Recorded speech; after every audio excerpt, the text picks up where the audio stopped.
I'm standing outside the Family Dollar on the 800th block of Thomas Avenue where the 100th homicide of Memphis took place. Germantown Elementary and Middle School are under capacity. There are schools like Dogwood Elementary that are overcrowded. Construction workers are now putting up 7 portables right here that will serve as classrooms for the upcoming school year. 11 years ago, Nora Jackson walked through these doors for the first time when she was just 19 years old. Tonight, we're standing outside the jail waiting for her to take her first steps as a free woman. A man struggling with kidney failure went to dialysis to help deal with the pain, but instead was given a lot more work to deal with when his truck was stolen from the parking lot. What started more than 50 years ago with James Meredith integrating the university is still going on today. Many in the Ole Miss community are hoping that the new Vice Chancellor for Diversity position will help move Ole Miss forward. And that's why the Oxford City Commission wants to build a parking deck right here in the currently free parking lot behind Bourret. Now visitors to the Oxford Square are meeting the deck with mixed reviews. It's been 2 days since a fire engulfed the Hopewell Baptist Church in Greenville, Mississippi. But local residents are not admitting defeat. Cars filled with people have been driving by the church to show their support. Lawrence Hall has been a member of the church for 13 years. He was baptized there when he was just 5 years old. He says he would have never expected anything like this to happen. This is a predominantly black church, but we haven't discriminated. We always invited anybody and everybody. There's been white people, other people, like people from out of the country that came a couple times, I think. So it's always been love here. This right here is upsetting.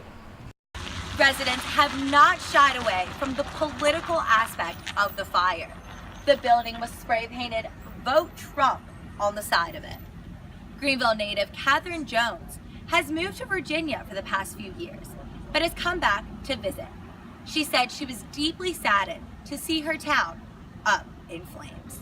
It makes me go back to the early 60s, late 50s, when we both were living here, and when there was racial issue from an integration perspective. But this is a political cause, and it's just it's despicable. It seems that the biggest question residents have still is why. While the investigation is still ongoing, local residents can't seem to figure out why someone would target a church. God take care of everybody, everyone. And why would you want to damage the property, of the good Lord? This is where they go in and worship. Now they can't worship because a hate crime? That's ridiculous. Now it's getting to that point. What else next? Reporting from Greenville, Mississippi, Emily Mackenzie, Newswatch, Ole Miss. From social media, Chancellor Vitter looks like any other dad. His Facebook shows family portraits and his children's childhood photos. His children say passionate, driven, and supportive are the words to best describe their dad.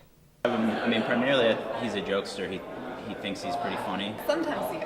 Yeah, occasionally he is funny. Debatable, yeah. So he just likes to have fun, play sports. He loves to golf, shoot hoops. He's very analytical.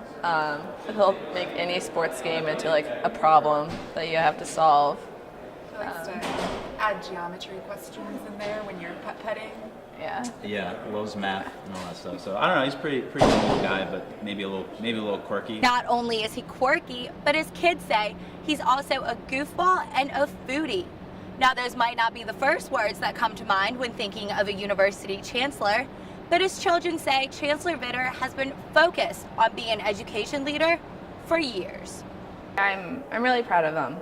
He's done a lot of sacrifices for his passions and for us, and I'm really proud to see him reach this level. He's poured so much time and effort into kind of building universities and building it so students have better options. And I can see just how much he loves it. And I'm really proud and really excited to see kind of the Ole Miss family embrace him, but then also him love being here at the same time. So congrats. His family say they're happy to see Ole Miss honor their father. But the Chancellor's son, Scott, has a special reminder for his dad. We're all proud of you. We're excited to see what you've done so far, and we're excited for everything that's going to happen here at Ole Miss in the future. And also, don't forget, who got you this job, and by that I mean Mom, really. So. Emily Mackenzie, Newswatch, Ole Miss.